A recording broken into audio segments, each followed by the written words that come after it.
आदित्य ठाकरे आए हैं, उनका कोई विरोध नहीं है। राज ठाकरे का परिवार भी अगर आता है तो उसका भी विरोध नहीं है। लेकिन राज ठाकरे आज या कल कभी भी आएंगे, बिना माफी मांगे वो नहीं आ सकते हैं। भाजपचे उत्तर प्रदेशातील खासदार आणि फायर ब्रँड नेते ब्रिजभूषण सिंह आपल्यासोबत आहेत, त्यांच्याशी चर्चा करूयात। सर, मुझे बताइए, आपने राज ठाकरे के अयोध्या आने के लिए विरोध किया था, आज उनके भतीजे आदित्य ठाकरे यहाँ पर आ रहे हैं, क्या भूमिका होगी? मैंने जिस समय विरोध किया था उसी समय कहा था, महाराष्ट्र से, मराठों से किसी से मेरा कोई विरोध नहीं है। सिर्फ एक व्यक्ति से विरोध है, और उस व्यक्ति से इसलिए विरोध है कि उस व्यक्ति ने 2008 में मराठी मानुस और उत्तर भारतीय मानुस का एक सस्ती लोकप्रियता प्राप्त करने के लिए उसने ये बीज बोया, जिसके कारण लगभग 70-80 हज़ार लोग प्रभावित हुए। इसलिए आदित्य ठाकरे आए हैं, उनका कोई विरोध नहीं है। यहाँ तक कि राज ठाकरे का परिवार भी अगर आता है तो उसका भी विरोध नहीं है। महाराष्ट्र के किसी का विरोध नहीं है। लेकिन राज ठाकरे आज या कल कभी भी आएंगे, बिना माफ़ी मांगे वो नहीं आ सकते हैं। अगर शिवसेना की बात की जाए तो शिवसेना की भी आइडियोलॉजी अब बीजेपी से अलग चल रही है। महाराष्ट्र में एनसीपी और कांग्रेस के साथ में वो गठबंधन में सरकार में है, और एक अलग विचारधारा को लेकर वो वहां पर सरकार चला रहे हैं और अयोध्या में आकर शक्ति प्रदर्शन कर रहे हैं। इस पर आपका क्या कहना है?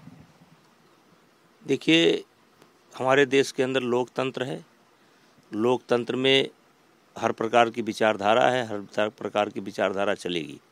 एक समय था शिवसेना भारतीय जनता पार्टी की मूल पार्टनर थी, मतलब नेचुरल सहयोगी थी। परिस्थिति बदली, आज उनकी अलग है और भारतीय जनता पार्टी की अलग है। इसलिए जहाँ तक उनके अयोध्या आने का जो आज आ रहे हैं शिवसेना के नेता आदित्य ठाकरे, उससे और राजनीतिक एजेंडे से कोई तालमेल नहीं बनता है। ये अयोध्या है, कोई भी आ सकता है, दर्शन कर सकता है, और इसको मैं शक्ति प्रदर्शन नहीं मानता हूँ। लेकिन महंत राजू दास जो है हनुमानगढ़ी के, उन्होंने भी विरोध जताया है कि शिवसेना की राज्य में भूमिका एक है, अयोध्या में भूमिका दूसरी है। वैचारिक विरोध उन्होंने जताया है इस पूरे दौरे को। बड़े नेता हैं, देखिए क्या करते हैं। आज आपकी कुछ बातचीत हुई? शिवसेना के नेता है जैसे संजय राउत है और एकनाथ शिंदे है, किसी से आपकी कुछ बात हुई इस दौरे को लेकर? नहीं, मेरी किसी शिवसेना के किसी नेता से कोई बात नहीं हुई। किसी ने आपसे कांटेक्ट किया? नहीं, किसी ने कांटेक्ट नहीं किया। मीडिया वालों ने जरूर पूछा था, कई लोगों ने पूछा, तो हमने कहा नहीं, कोई विरोध नहीं है, और अगर कोई विरोध करता है तो करे, उसका काम है। हमने अपना विरोध किया था और मेरा विरोध आगे कायम है। जिस समय बाबरी मस्जिद गिराई गई, उसके ऊपर से भी महाराष्ट्र में कुछ दिनों पहले हंगामा हुआ।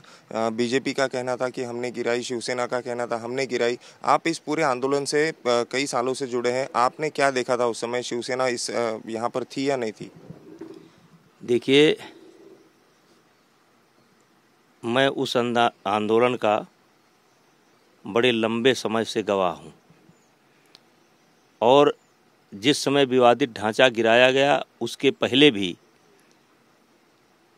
एक बार जब मुलायम सिंह ने कार सेवकों पर गोली चलवाई थी, तो सबसे पहले मुझे 1 महीना पहले मुझे अरेस्ट किया था।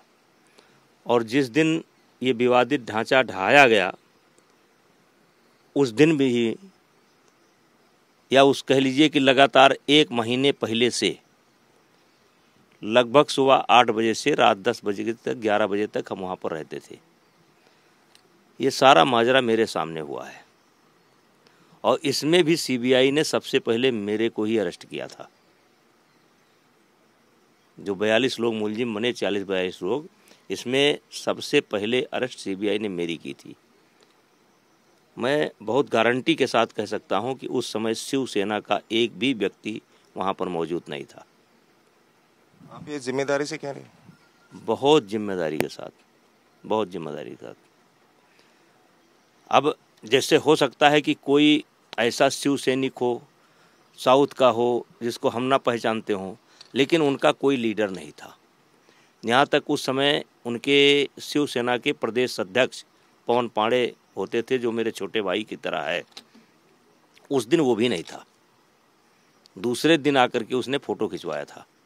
तो इस आधार पर कह सकता हूँ कि शिवसेना जैसे जनता है, अब जनता कोई अपने आप को शिवसेना माने, कोई आपको भाजपा माने, कांग्रेस माने, उस पर मैं नहीं जाना चाहता हूँ, लेकिन एक भी लीडर शिवसेना का प्रदेश से लेकर के महाराष्ट्र तक का एक भी व्यक्ति वहाँ पर मौजूद नहीं था। राज ठाकरे ने एक बात कही थी जब उन्होंने अयोध्या दौरा स्थगित किया उनका, तब उन्होंने ऐसा कहा था कि एक ट्रैप है, एक साजिश रची जा रही है कि किस तरीके से महाराष्ट्र नवनिर्माण सेना के या राज ठाकरे के कार्यकर्ताओं को यहाँ पर लाकर फंसाया जाएगा, उन पर केसेस डाली जाएंगी, उनके साथ हाथापाई की जाएगी, तो वो भी उस पर व्यक्त होंगे और फिर उनको फंसाकर यहाँ पे जेल में डाल दिया जाएगा। पूरी साजिश थी और महाराष्ट्र से इसके लिए मदद की जा रही थी, ऐसा उनका कहना है। एक फ़ोटो भी वायरल हुआ था। देखिए, पहले मैं फ़ोटो की बात कर लेता हूँ।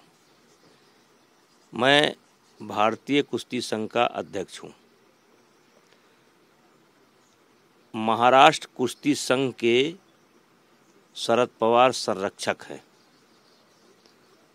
और एक कार्यक्रम था मिट्टी का नेशनल, उसमें हम मुख्य अतिथि के तौर पर गए थे और एक तरीके से फेडरेशन ने ही उसको कराया था, वो हमारा टूर्नामेंट था। और उस टूर्नामेंट में 3 दिन तक लगातार शरद पवार साहब और उनकी बिटिया सुप्रिया सुले लगातार आती थी और मुझे जब वो दृश्य याद आता है तो मुझे गर्व की अनुभूति होती है, क्योंकि शरद पवार साहब इतने दिल के बड़े आदमी हैं कि उनके कार्यकर्ता फूल, माला, गुलदस्ता जो भी लेकर के आते थे, पवार साहब कहते थे पहले विभूषण जी को पहनाइए, क्योंकि इन्होंने कुश्ती के क्षेत्र में बहुत बड़ा काम किया है। जब से ये आए हैं तब से लगातार कुश्ती बढ़ रही है और तभी से ओलंपिक का मेडल आ रहे हैं। मतलब 3 दिन तक इतना सम्मान किया कि मैं उस बात को आज भी याद करके बहुत खुश हो जाता हूँ, हर्षित हो जाता हूँ। और रहा सवाल, ना हमारी राज ठाकरे से कभी बात हुई, ना राज ठाकरे के किसी आदमी से मेरी बात हुई। हाँ, राज ठाकरे के जो कार्यकर्ता हैं उन्होंने गाली देने का खूब काम किया। मतलब जितनी गाली दी जा सकती है, कम से कम दिन भर में 100 फ़ोन आए हैं मेरे को और अपशब्दों का प्रयोग किया। मैंने नहीं किया, हमने कहा हम करेंगे तो ये टेप करेंगे तो वायरल करेंगे, कहेंगे एक सांसद हैं, देखिए गाली दे रहे हैं, तो हम या अपने आदमियों को मैंने रोक दिया। लेकिन कम से कम 100 फ़ोन डेली आते थे और जो गलत भाषा का प्रयोग करते थे। ये मेरा आंदोलन स्वयं का है, स्वयं मैंने निर्णय लिया है। मैं 2008 से 9 से 10 से 11 से 12 से लगातार ये महसूस कर रहा था कि भाषा के आधार पर, क्षेत्र के आधार पर, रंग के आधार पर भेद नहीं होना चाहिए और इसलिए मैंने किया। और इसमें इस आंदोलन से किसी का लेना देना नहीं है और ये मेरा व्यक्तिगत आंदोलन था। इसीलिए मैंने ये भी कह दिया था, जब अखबार वालों ने, मीडिया वालों ने पूछा कि क्या पार्टी, तो हमने कह दिया था ये मेरा व्यक्तिगत है, आवाज़ भी मेरा व्यक्तिगत ही है। इसी को लेकर एक सवाल है कि महाराष्ट्र में राज ठाकरे और बीजेपी, इनका गठबंधन होने की चर्चाएं शुरू है, अभी तक हुआ नहीं, लेकिन होने की संभावना है, तो इसको लेकर मुझे कोई आपत्ति नहीं है। इसको लेकर महाराष्ट्र के बीजेपी के नेताओं ने कहीं आपसे संपर्क किया है कि आप क्यों कर रहे हैं, इसको मत कीजिए? मेरे से कोई संपर्क नहीं किया। महाराष्ट्र की राजनीति है, उसमें बीजेपी और शिवसेना अगर जाना चाहती है तो उसको मैं रोक नहीं सकता हूं, मैं बीजेपी को सलाह भी नहीं दे सकता हूं, लेकिन उत्तर भारत में राज ठाकरे अगर आएंगे तो माफ़ी मांगना पड़ेगा। एक आखिरी सवाल, आज आदित्य ठाकरे आ रहे हैं, क्या उनके स्वागत के लिए आपके कार्यकर्ता या आप कोई जाएंगे? नहीं, ऐसा कोई प्रोग्राम नहीं है, विचारधाराएं अलग हैं, ऐसा कोई प्रोग्राम नहीं। हे होते खासदार बृजभूषण सिंग, ज्यांनी स्पष्टपणे सांगितलेलं आहे की शिवसेनेची विचारधारा जरी वेगळी असली तरी लोकशाही आहे, कुणीही येऊन अयोध्येमध्ये भगवान रामाचं दर्शन घेऊ शकतं, मात्र जर राज ठाकरेंना अयोध्येला यायचं असेल तर त्यांना माफी मागावीच लागेल। शिवाय ज्यावेळी बाबरीचा ढाचा पाडला गेला त्यावेळी एकही शिवसैनिक तिथे उपस्थित नव्हता, असा गौप्यस्फोट देखील त्यांनी केलाय। Cameraman Amit शिगवणसोबत Ninad Karmarkar, TV9 Marathi, Uttar Pradesh.